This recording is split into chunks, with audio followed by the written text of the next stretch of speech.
Hello, assalamu alaikum and good afternoon, everyone. Thank you for joining us and thank you for waiting. We were just making sure we have enough participants to join the webinar so most of you can benefit from it. Now we have around 691 of you, so thank you so much for your time and patience. We will begin now. Good afternoon again and assalamu alaikum. We hope you're all keeping well and safe. You might be just seeing your name on the right side. You will not be able to see the other participants, so don't worry about that. That's all right. We have a lot of you who are in the webinar, but you won't be able to see the names of the other participants who are attending with you. That's because of GDPR issues and also because it's sensitive data. You won't be able to see the participants. Also, you won't be able to see the chat function. I just want to go over this, and I know we'll cover it later as well. You won't be able to see the chat. So if you're chatting with us, we can see it, but you won't be able to see the participants who are chatting from each other. Now, before we proceed any further, I'm just going to pause and check if the audio connection is working all right. If there's a hand icon on the right side of your screen, you will find the icon just below your name. So please click on the hand icon if you can hear my voice.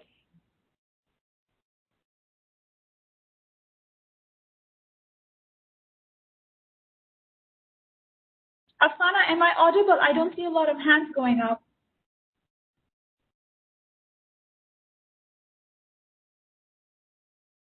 Danai? Yes, you are audible. Yeah, we can hear you. Okay. Yeah. Okay, thank you. I'll give you a minute to locate the icon. If you're not connected to the audio, you will have to connect to the audio. So to hear the audio, once you get into the webinar, we just want to make sure we cover these things. You will have to connect yourself to the audio. I have dropped in the chat box how you can connect yourself to the audio. If you can hear me, there's a hand icon on the right side of your screen, just below your name. Please click on the hand icon if you can hear my voice.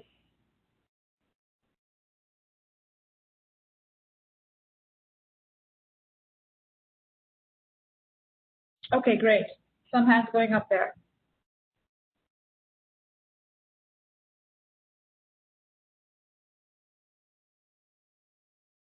Now this session is for weekend 1, 3, and 5. I'll give you a brief overview of the session. It's designed for elementary level teachers where they learn in-class and online teaching for first semester coursebook. Weekend 1, weekend 3, and weekend 5. We had a session earlier today this morning at 10 a.m. Those of you who attended, thank you so much for joining us again. And we have session 2 right now, which is presenting and practicing language. Your moderators for today's session is myself, Sarish, along with my colleague, Nasir, who is a Learning Solutions Consultant, Saudi Arabia, Nikos, Product Manager, Saudi Editions, and Medini, Sales Director, Saudi Arabia.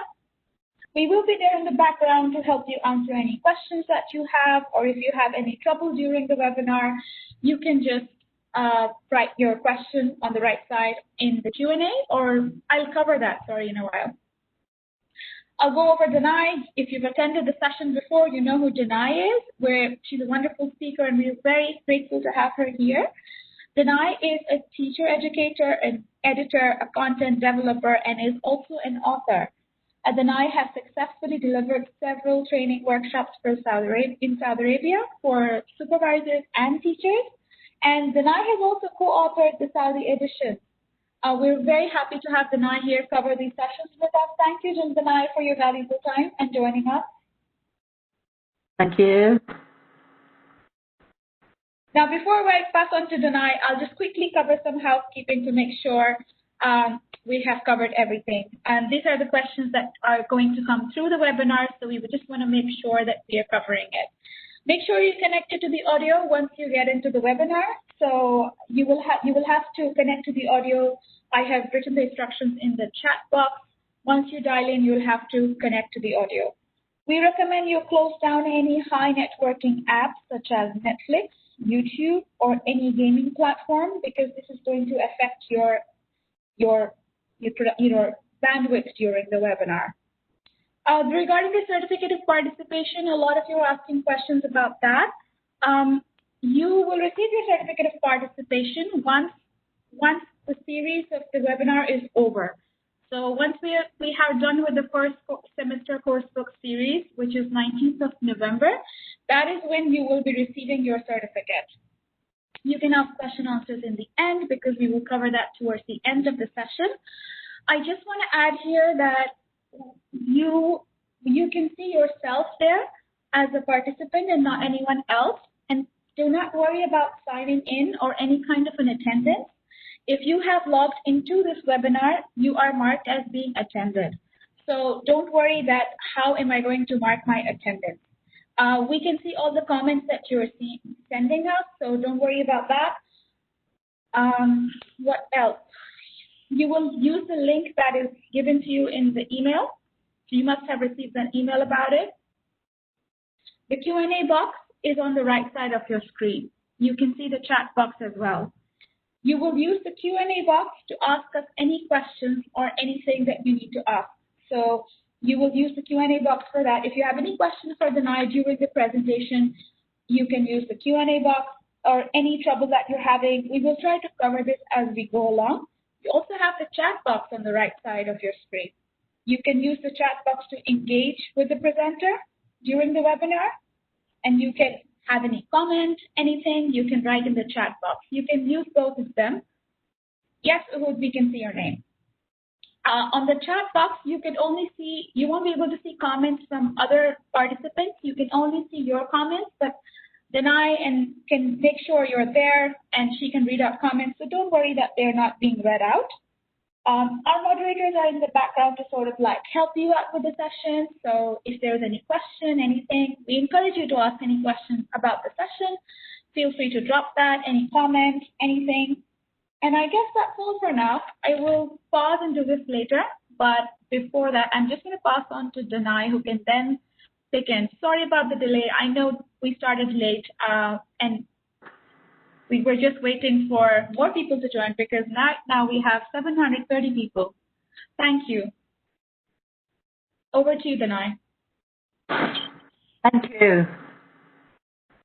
Okay. Hello, everyone. Those of you who were with us this morning as well, thank you for coming back. I know some of you couldn't join because of connection problems. I'm sorry about that. Okay, as we go through the session, I'm going to try and incorporate and answer as many of your questions or comments as they come in, but it won't be possible to answer all of them. So we'll be dealing with any questions that are left, hopefully all of them, after the end of the session. Okay. Again, as Sirish mentioned, we're focusing on elementary first semester, which is weekend 1, 3, 5. Okay, this session is on presenting and practicing language. I've used something from a unit. Hang on, I'll just move on so I can remind you, those of you who haven't seen it.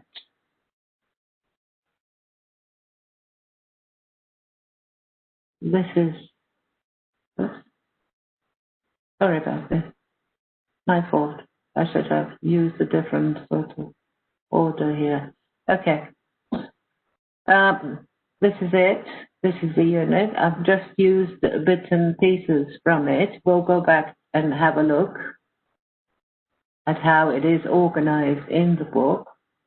So just operating on the basis that when we begin, when we want to present something new to students, you might call it grammar. I wouldn't at this stage, but it could be grammar, it could be words, it could be phrases, it could be a function, it could be anything at all. One of the things that we want to do, thank you so much for the lovely comments. Thank you.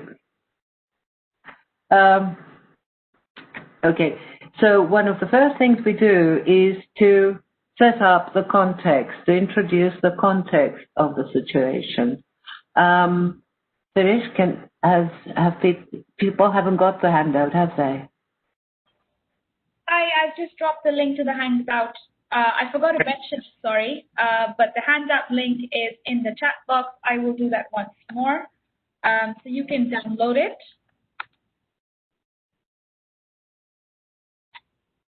Okay, great. Thank you. Okay, so supposing you were in class, right? What I would suggest you do is you isolate, use this picture, or you could use a totally different picture, a photograph from somewhere, or a drawing, illustration, whatever. It doesn't have to be the book picture necessarily. I have used things from the book just to, assuming that, let's say, you can't get anything else and so on, and also to show you what you can do with different bits from the book. Okay, so what can you see in that picture? You ask the students to look at the picture. What can you see? There's no answer. So a meeting between two boys. Greeting. How do you know it's a greeting? How do you know it's a greeting? Shaking hands, exactly. Okay, so do you think that, do the boys know each other? Probably not. Is it common for children to shake hands? No, not if they know each other. Okay, fine. So that's very good. So you notice the clue that it tells you that the boys don't know each other. Now, if you're doing this in class, you're going to do a big part of it in English. I'm just trying to preempt some of your questions. If they don't understand, do they know each other, you can very quickly translate that and repeat, do they know each other? Are they friends? They know that. So if you want to stick to English, which is what I would recommend, is are they friends? Do they know each other? No, they don't. How do you know? Shaking hands, absolutely not safe to shake hands with COVID-19. Okay, so you can ask the kids how they would change this picture now. Okay, and that is a suggestion for anything you come across. One of the things that I've noticed is a lot of kids have started drawing in books, if they're using print, they've started drawing masks on the people. Which is fine, no problem at all.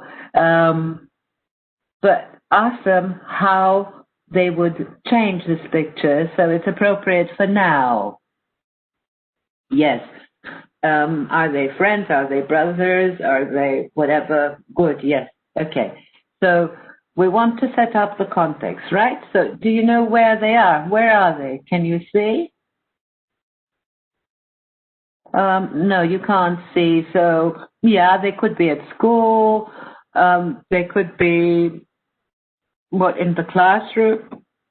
Fine, you can decide with the students where they are. Okay? Right. And they're talking to each other, and this is later. Here. Are they happy?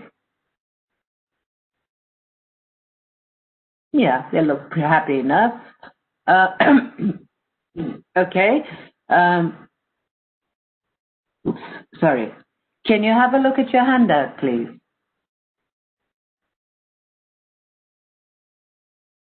Yes, they are introducing each other. Yes, now they're buddies. They're friends now. Okay, fine. All right. And why are we doing this? Why are we going through these pictures? Oops.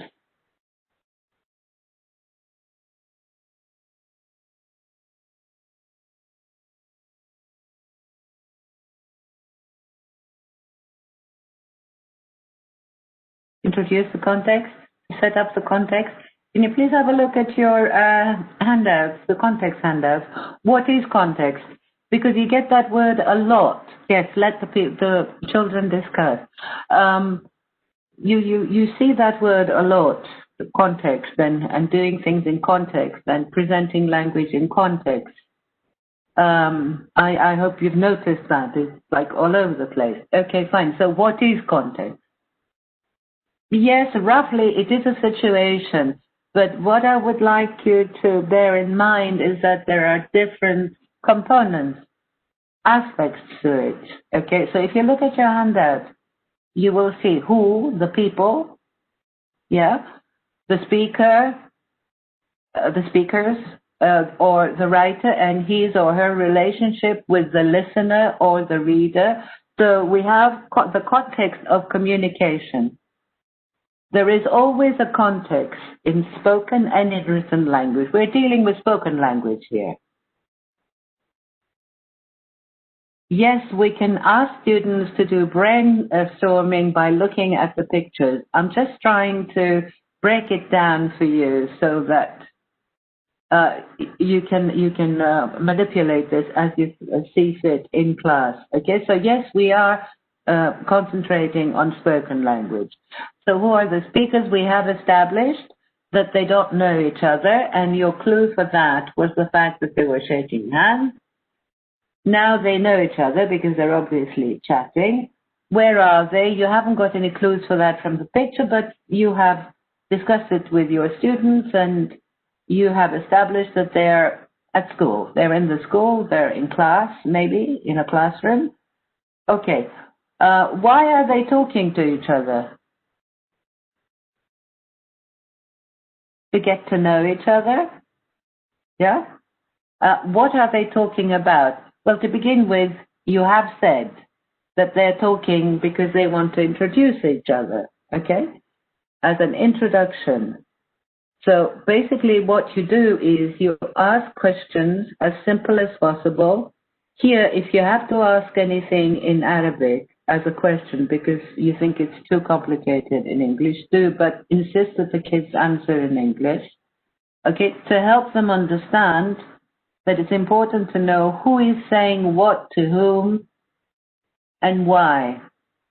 This is the only way we can establish meaning. Things don't have meaning out of context.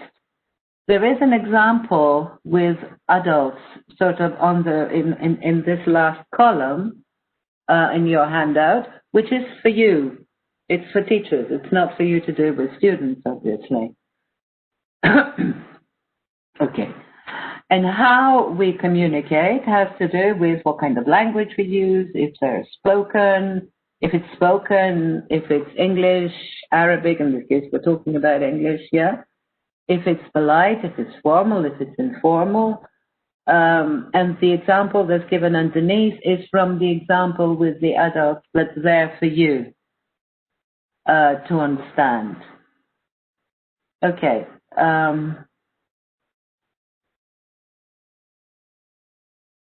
So,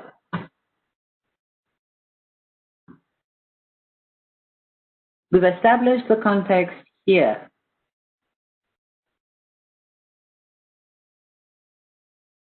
Now, this is from another lesson. I don't know if you're familiar with it. Let me show you. I hope it's there. Okay.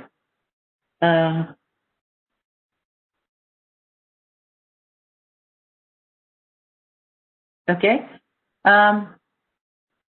Things they do. Are you familiar with it? Yes. What are they doing now? Okay. Again, preempting questions about and comments about grammar and so on. This is grammar, but it's grammar in context. What are we interested in helping children understand? What they are using, what kind of language they use, when they use it, why they use it, what kind of meaning. Safrut is not any particular kind of animal. It's like an imaginary character. like a cartoon and so on. Yes, he's speaking on the phone. By the way, this is in brackets, this is parenthetical. In some classes, children develop their own characters.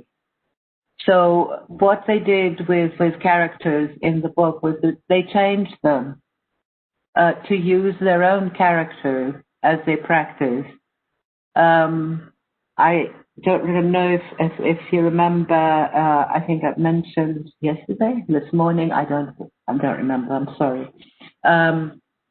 The idea of forming teams and having each team develop sort of their own characters and creating posters and doing all sorts of things like that.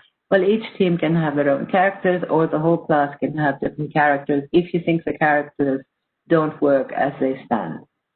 Okay, let's suppose that they do work as they stand, because most people tend to use them. Right, so this is how this appears. What I would do is not present it with the writing, but go back, sort of use it as picture only. Okay?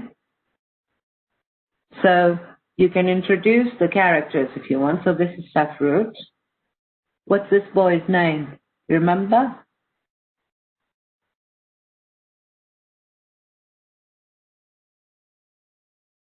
Joe. Okay? And this is, who is this? Joe's father. Yeah? His dad. Correct. Okay. So ask a kid, look at the picture. Who can you see? If you're online, point with your cursor. Okay, Safrut. And here, Joe. And here is dad, Joe's dad. Dad, father. Okay, fine. Are they all in the same place? No. Why? How do you know? Yes, the boy is with his father. Because they're calling, so they're speaking on the phone. Correct. Okay, fine. So who is speaking? The father? No. Safrut is calling Joe. Okay, Safrut and Joe are speaking. Okay. Your students in class might answer with single words, single questions. Let them, because at this point, you're really building up the context. Okay, and what do you think Safrut is asking? All right? This is the point where you can move on with the actual exchange of, hi, what are you doing? Where are you? And so on and so forth. And with Joe saying, I'm doing homework, my father's watching television, and so on, using the original dialogue. I'm just going through this quickly. So, very important to present in context. Okay.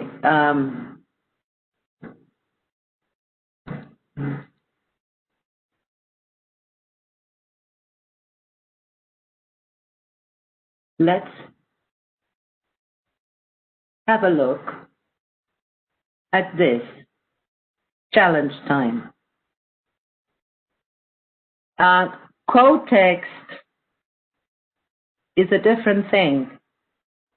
Co-text is the text, the language, the discourse around something. Context is this, where people are, who they are, and so on. So there's a pragmatic aspect to it. There's a more real aspect to it.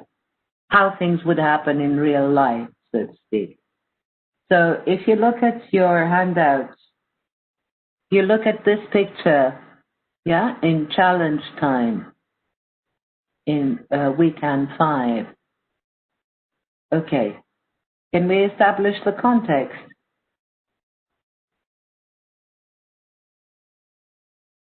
Who are the people who are speaking?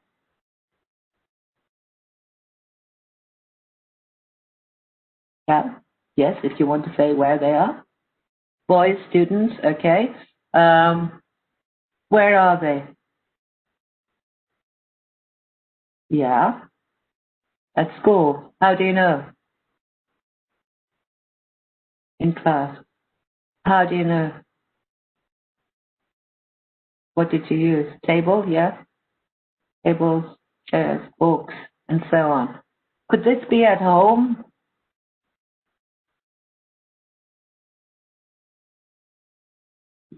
Maybe, maybe. So it's up to you to decide what you want to establish. So establish the setting. What are they doing? What do you think they're doing? Look at them, speaking. Okay. Is everybody speaking? All three boys speaking? No, they're not. Okay. Something about playing. Yes, they are playing. They're playing a game. How do you know? Challenge each other. There's a timer. Okay. So this boy is holding a timer, is holding a timing device, is holding a watch, a clock, or whatever you want to use there. Okay. And the others are talking, asking and answering. Okay? All right. So we have established the context, and it is the real context is what you said, and they are playing a game. So then you can play the CD, get the students to listen, follow in their book, repeat this in pairs or in threesomes, really, in groups, and then get them to play, okay, to do a question answer race. Yes, absolutely. So yes, the context is playing a game, but not just any game. This is exactly why I wanted you to concentrate on the different aspects of context. It's not enough to say to the kids, okay, now there are kids playing a game. They're playing a game. Where are they? Who are they? Do they know each other? It brings it a lot closer. It makes it a lot more realistic. It helps them understand. Okay? Now, something that I believe I mentioned this morning is that in We Can, a lot of things, most things, are illustrated. This picture illustrates what? Okay, the context, but the context of the game, of what you want the students to do. Yes, grammar is always part of it. So this is where you can see a more open-ended grammar practice. This is what we mean by grammar, not so on. Okay. So, but this picture illustrates the activity, illustrates what the children have to do. Yes, you can join, you can connect it with real life. And you mentioned PlayStation. Absolutely. Spot on. You can adapt things. So basically what you have in your course book are the basic elements to help you work with your students, in such a way that things are going to be relevant for them, are going to be more interesting maybe, more exciting, and so on. Yes, please.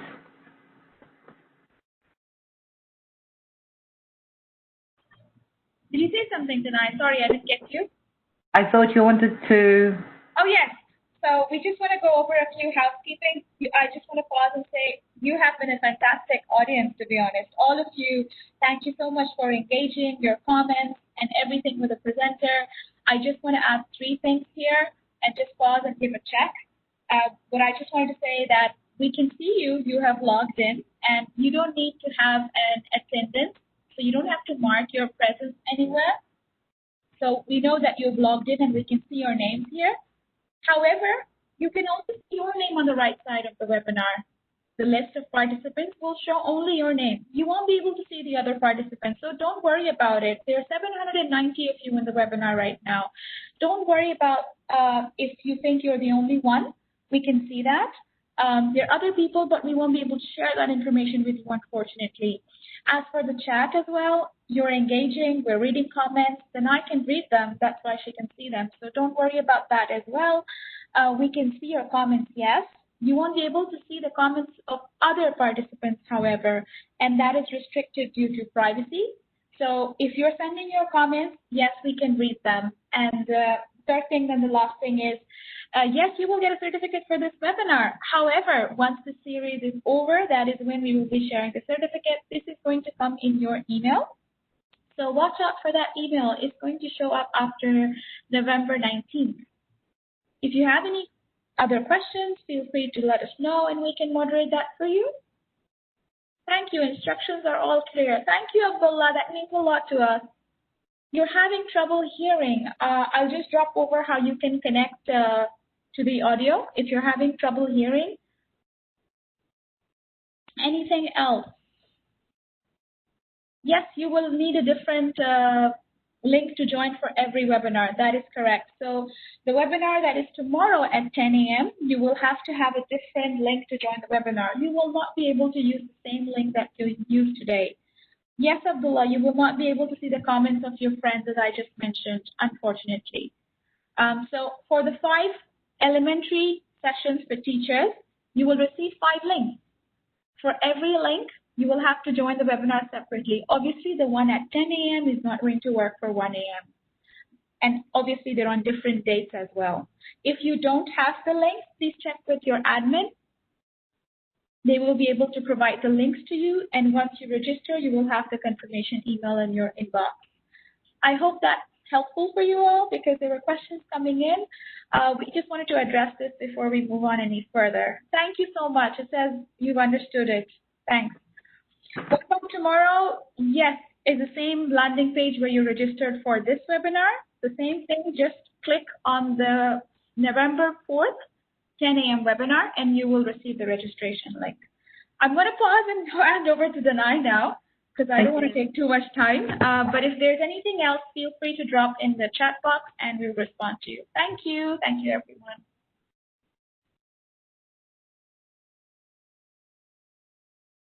Oops. Farish, can I have the, can I be the host? Can you hand over? Yes, you're now the host. Thank you. Okay, I just caught a couple of, I think, important comments. Okay, one of the comments is about managing that. Whoever wrote that comment says that they like the material, that it's great, it's wonderful, but they have trouble managing their class. Online,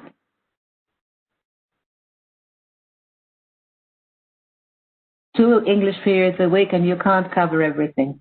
Yes, I understand. I sympathize. This is why I'm trying to give you some very practical tips that will restrict your own speaking time so the students have more of an opportunity.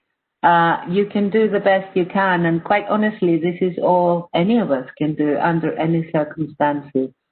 But one of the reasons things take long is because a lot of the times, you know, because we have the best intentions for our learners, we take up a lot of time explaining things. And what I've tried to show you is that instead of you talking and explaining things, you can, for example, use the visuals and questions to make your students think and elicit what you want, the information from your students. You don't have to then explain that this is a context and so on. That part of the talk is for you, obviously, not for the students. So this is one way of doing it. The other way of doing it is, if you want to get more done in class, you really do have to try and work in different ways and get your students to work in pairs or groups. Let me just jump to another point here. Just as a reminder for everybody, setting up activities are important. Okay, you need to spend time setting up the activity. A lot of the times, if you set up the activity quickly and you feel that you have to use Arabic all the time to set up the activity, you're not really doing your students any favor. Also, try not to always work on this basis, teacher to student or to students, okay? So if you look at this, okay, this is quite normal. Teacher addressing the whole class, presenting new language, giving instructions, and so on. Online, you would use exactly the same mode, wouldn't you? But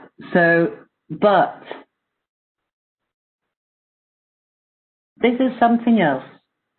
You want them to practice, for example, the dialogue that we've been talking about, okay, of people introducing themselves to each other. And you have gone through the picture, you have let them listen to the dialogue a couple of times, and you get them to repeat, and then you ask Ali and Hashim to do it across class, okay, for everybody to hear. Then you ask another pair to do it across class, then another pair to, but you realize that they need a bit more practice. So what you then do is you get them to practice in closed pairs, and you move around the room listening into the pairs. Tell them to continue and swap roles. When they're doing this online, you use breakout rooms if you have them, okay? And remember that if you use breakout rooms, because a lot of teachers are very reluctant to use breakout rooms because they feel they're losing control. You need to trust your students a little bit, and then maybe they'll be able to do a bit more. Remember, breakout rooms, you can listen in, and they don't even have to know. But you can listen in, and if you feel it's necessary, correct, help, and so on. So you can do this. This is to really optimize practice for the learners. This is also students working in groups like the closed pairs instead of 2 more students, which would be relevant for the play, for the game that we saw, that play activity of questions, answers. There you have 3 people, but you could make it with more in a group. So you could have maybe 5, like 2 pairs asking, answering, and 1 person keeping time, or just stick to 3 if you think that's easier, because it's exactly what is shown in the illustration as well. Again, you can listen in. A breakup room, okay, is what a platform, it's a function in a platform, in an online platform, that allows you to digitally send pairs to work together, but they're not being heard by everybody. It doesn't create a noise. They work in pairs, and you listen in. So it's like you're in class and you ask students to work in pairs, in closed pairs. So they're working together. So, for example, this is Safrut, this is Joe. And you make sure you ask them to swap roles, and then he becomes Joe and this becomes Safrut, and so on and so forth. So you have the chance to do this in the breakout rooms, which is a function, a feature of a platform. Like, I don't know what you use for online teaching. Can you help me here a little bit?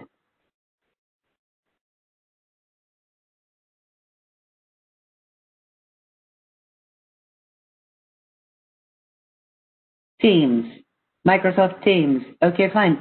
Aren't there any breakout rooms in Microsoft Teams, or do they have a different name?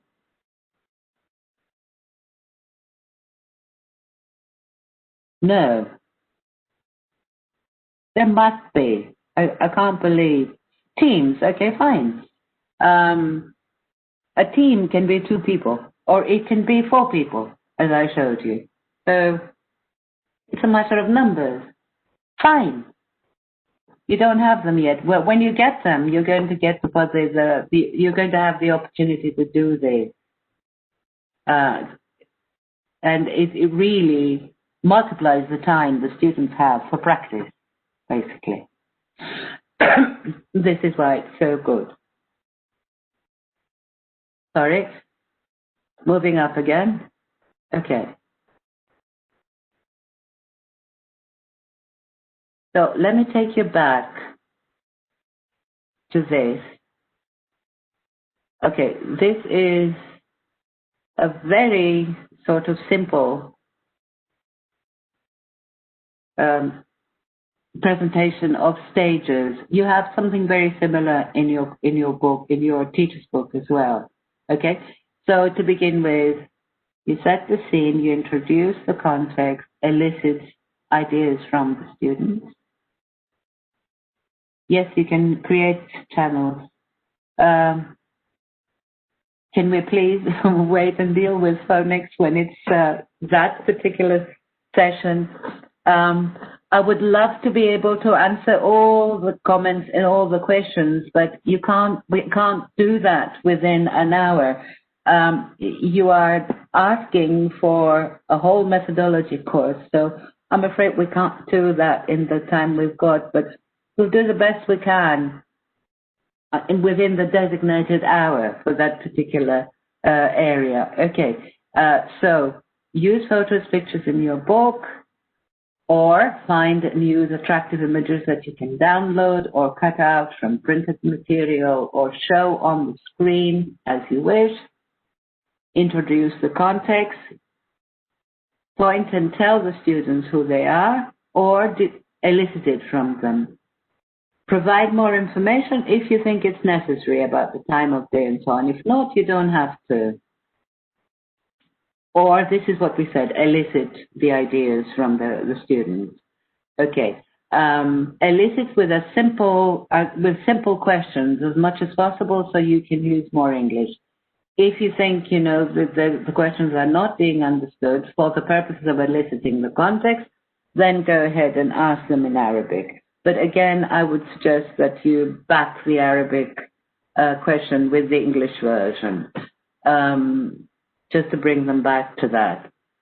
Ask students to listen to the audio, but set a listening point. What are the boys' names?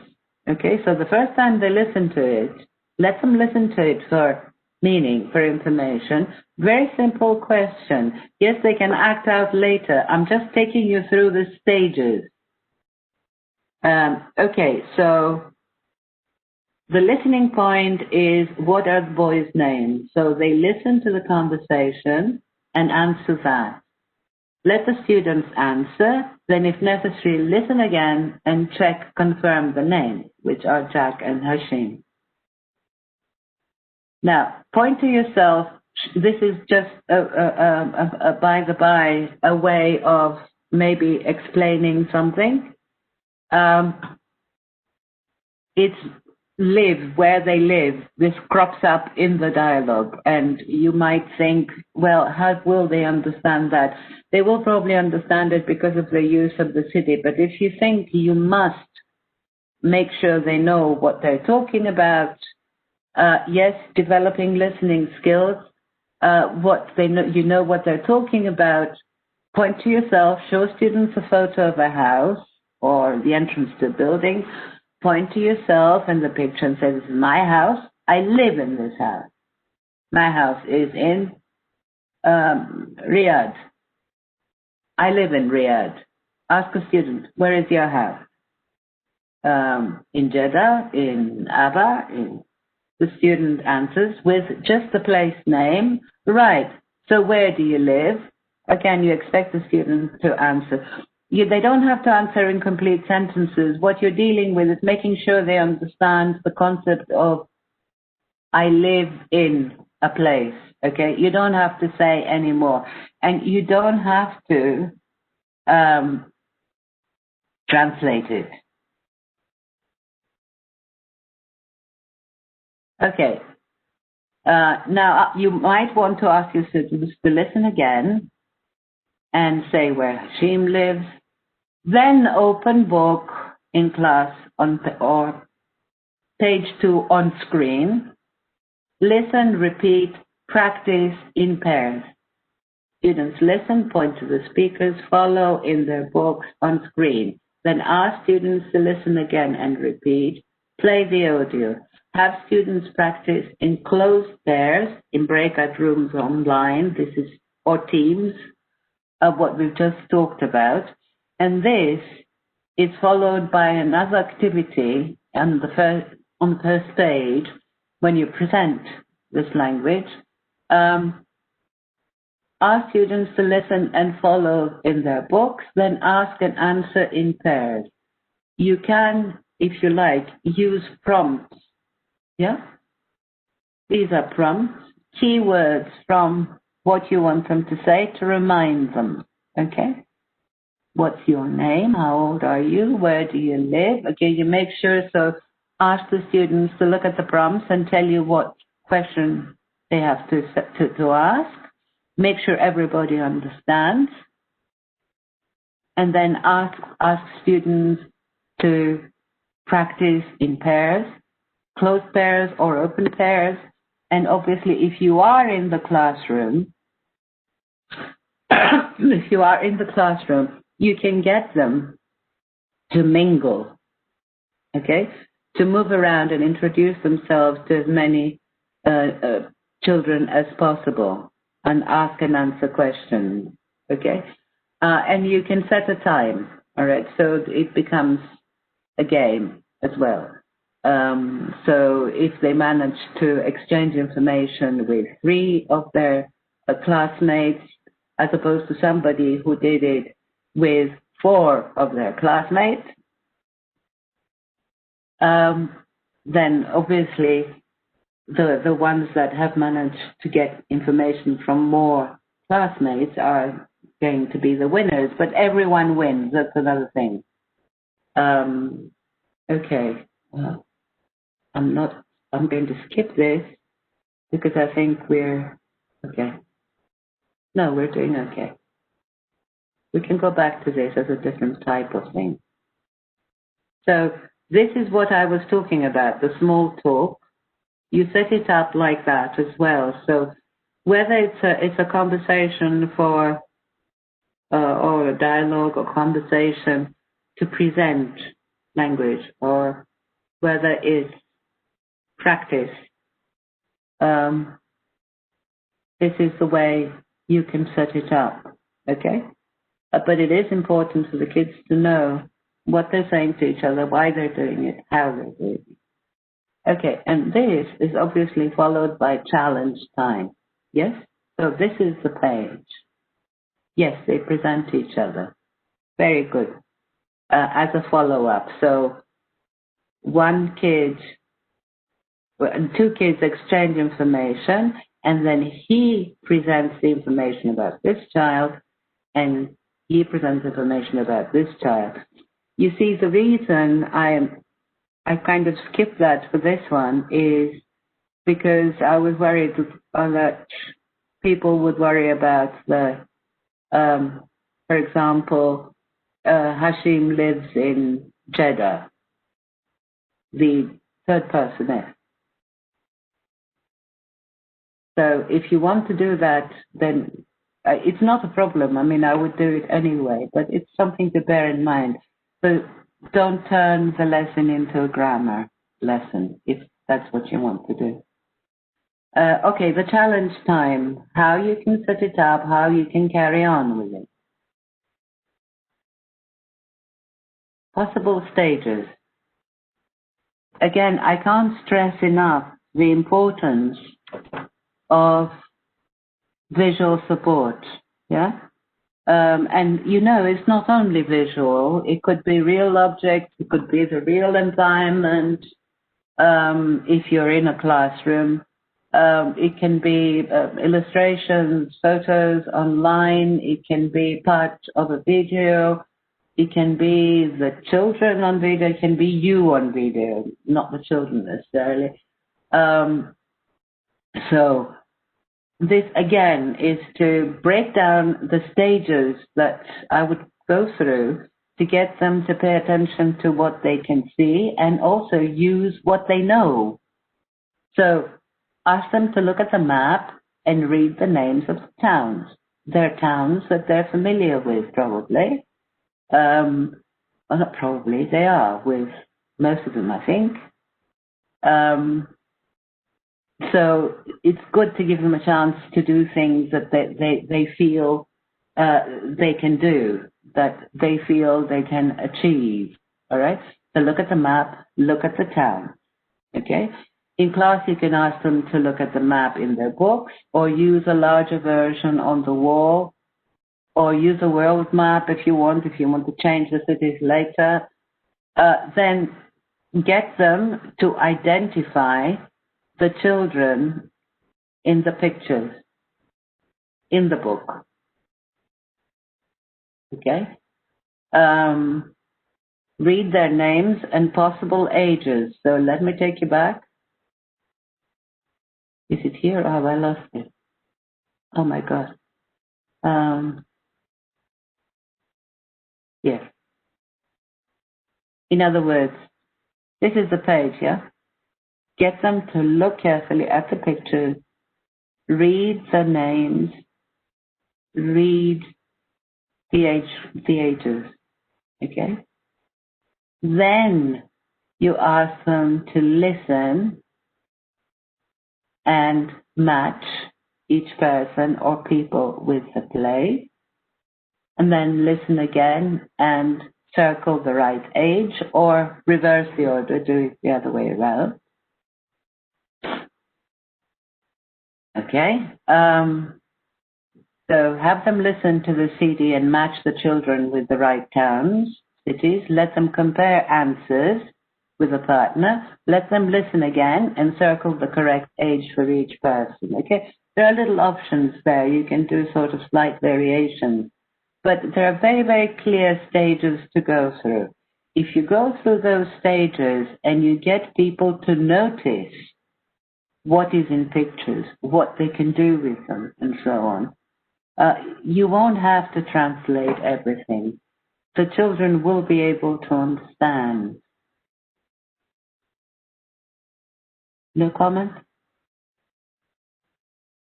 No. You think you have understood? Yes, no, 35 minutes is enough about what I'm showing you.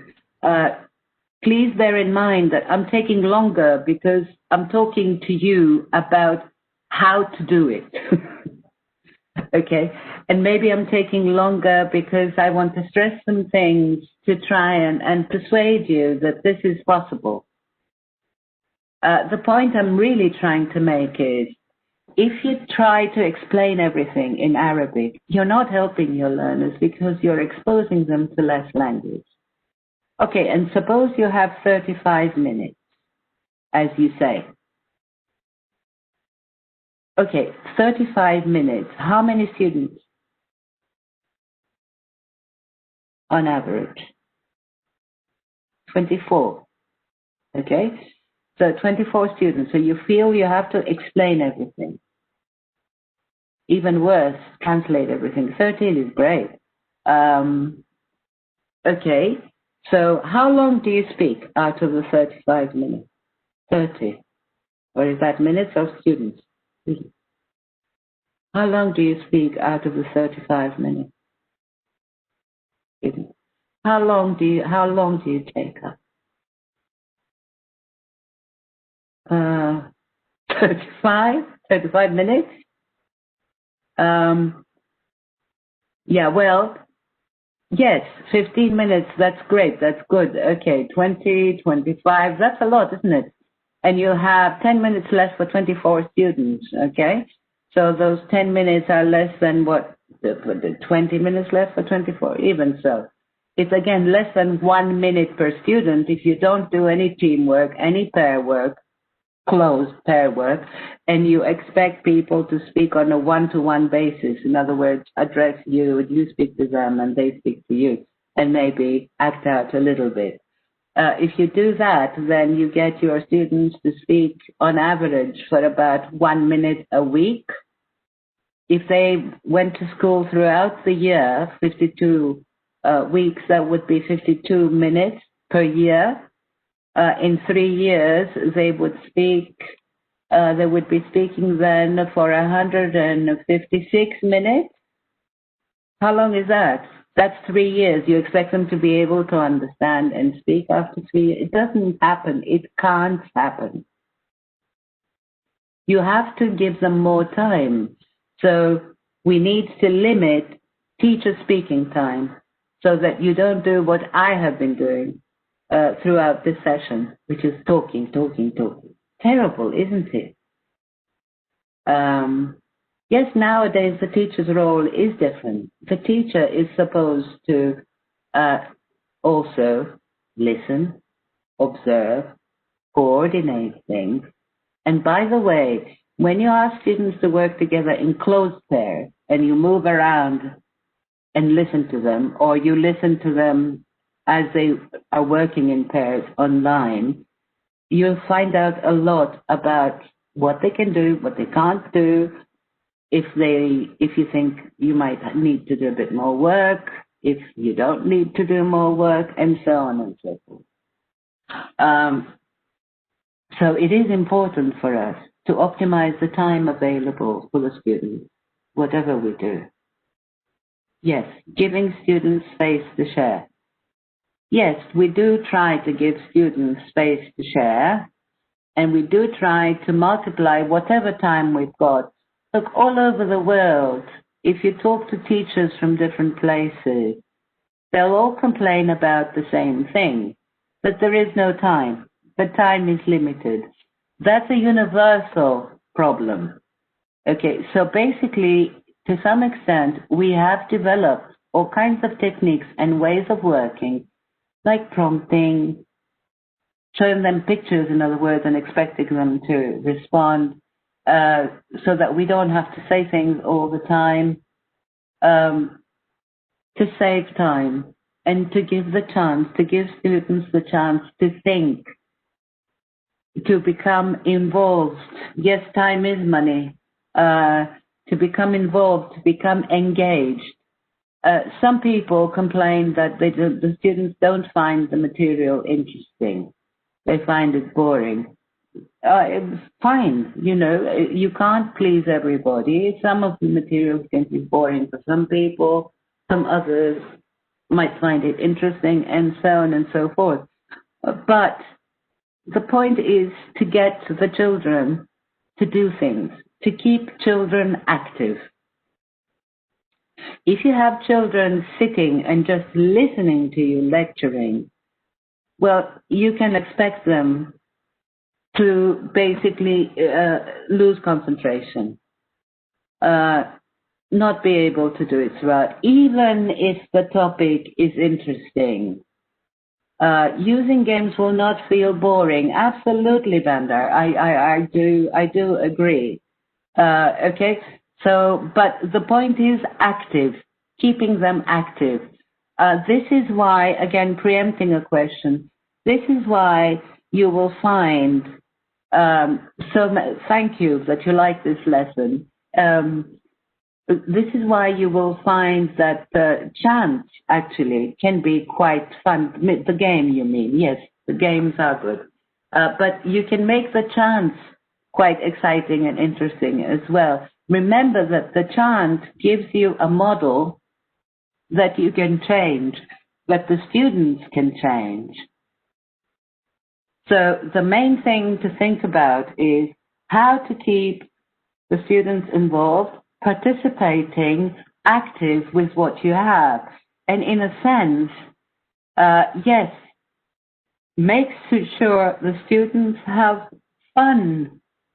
Where can you find the moves for chart? You can find it in your teacher's book. In your teacher's book, you'll find teacher's guide. You'll find all kinds of ideas about what you can do with chants. And in all the lessons, you don't get them to memorize the chants in one go. In other words, I wouldn't ask them to go home and memorize the chant.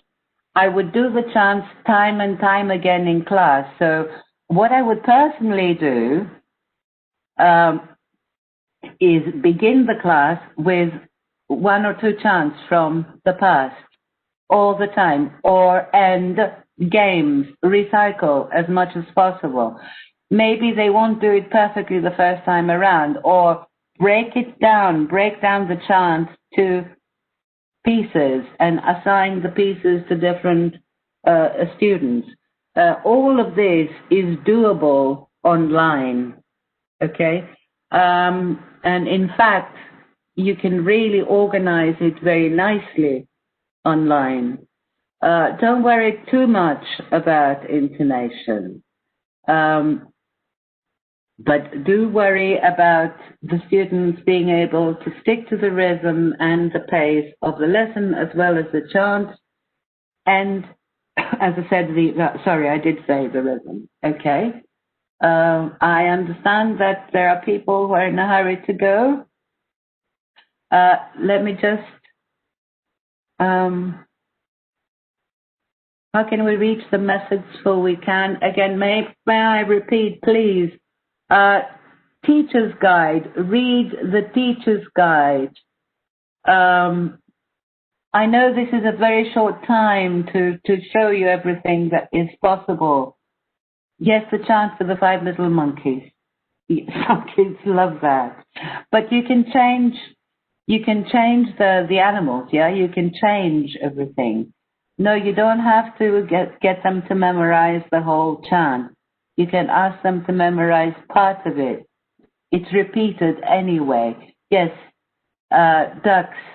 You can use ducks. You can use anything at all that the children are familiar with. Okay, I think there are people who are who need to go. Sirish, I'm afraid that we'll have to wrap things up here. Yes, that's fine. Yeah? Yeah, Okay. I've also received a few messages that the hour is up. Apologies, there is just, the time is too tight to cover everything, and we try our best, and then there is the questions that come in as well. We started late as well, so sorry about keeping you late for this. Yeah, and thank you for staying, and thank you for your patience.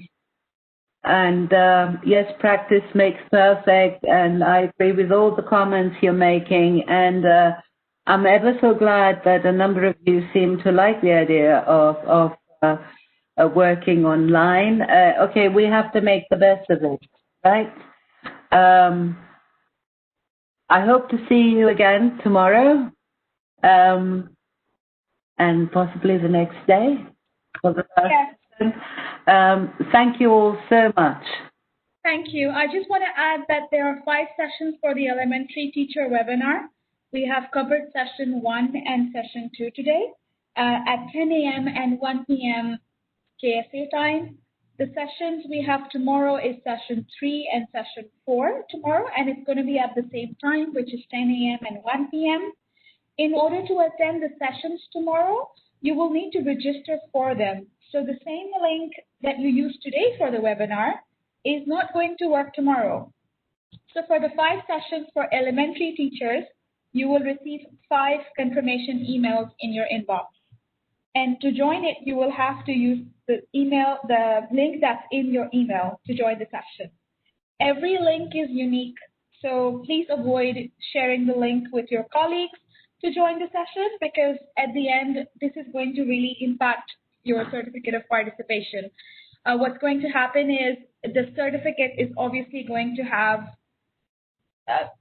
your colleague's name on it. Mohammed, if you've already registered 2 days ago, you don't need to register again. No need. If you've already registered for 5 sessions altogether, you don't need to register for these again. I am speaking for those who have not registered for the sessions tomorrow. If you have already registered for all 5 sessions, you will not need to register again.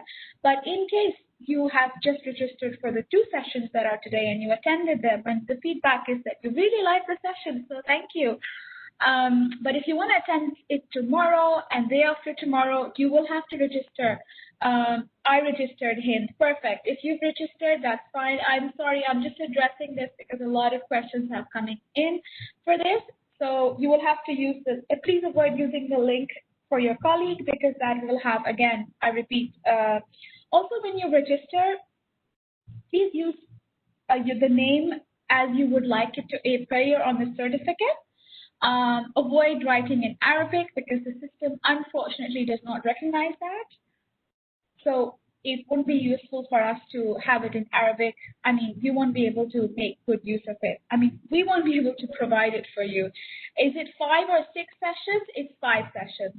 So there are 5 sessions for elementary. We have done session 1 and 2 today. We will cover session 3, 4 tomorrow. And on Thursday, we will cover session 5. If you've already registered, there is no need to register again. But in case you have missed to register and you've only registered for today, you will have to register tomorrow. Samir, you didn't register. Go ahead, check. What time will you send it tomorrow? We're not sending anything as such. Certificates. Oh, sorry, I didn't get that. As I covered earlier in the session, the certificates will be handed over once the webinar series is complete. So that means once we cover elementary, we cover intermediate, we cover secondary. I think the date is going to be after November 19th. So thank you for your patience. We will join the link in the email. Yes, that's right. You've got 5 emails. You will join from the link in the email. You do not need to register again. That is correct. How can you find the link for the rest of the sessions? It should be in the email. So once you register, you will receive the email. You're free to leave, by the way, if you've understood the instructions. I don't want to keep you waiting. We wouldn't want that. We were just addressing a few issues. Unfortunately, you cannot change your name back to English. I'm just answering. What about the morning session? I couldn't get in. Sorry, Khulud, if you missed the morning session, but we can share the handout with you if that's useful, but make sure you attend the one tomorrow. So if you've registered, you don't need to register. If you haven't registered, yes, we can see your name there. Are you attending? Excuse me, my name is Nadia. If your name is showing up as someone else, by the way, because that has a couple of people have pointed that out, that's probably because you've used your colleague's name to get into the session. So you will, if you use your colleague's link, your name is not going to appear as your name. Yes, Fatma, I will just drop the handout links again. So please, that's why we say you registered for 5, but you got emails only for 2. Check again your junk, check your inbox, check everything. If you've received for 2, you should have been received for all 5. That's what I could say. Should we cover Q&A? There are 3 questions. If anyone wants to say, we can cover them. Yeah. Let us know. I was just waiting the night for people because I know that everyone is in a hurry to leave. Yes, I think they're all leaving. Okay. Yeah. Yes, the numbers are going down. Anyway, thank you so much for participating with us. You can stay connected with us on our social channels. Yes, if your name is in Arabic, we will not be able Please do not register again if you've registered already, Shanaz. You will not need to do that. Yes, please have your name in English and not Arabic when you register. Sorry, I'm just going to stay back and answer. Your name is showing twice. That's okay. Don't worry about it. We understand, Abdullah, teachers are really busy at this time, and we don't want to keep you waiting.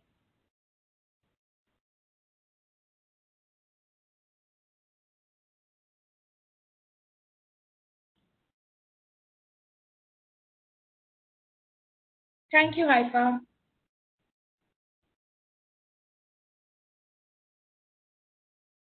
Oh, thank you.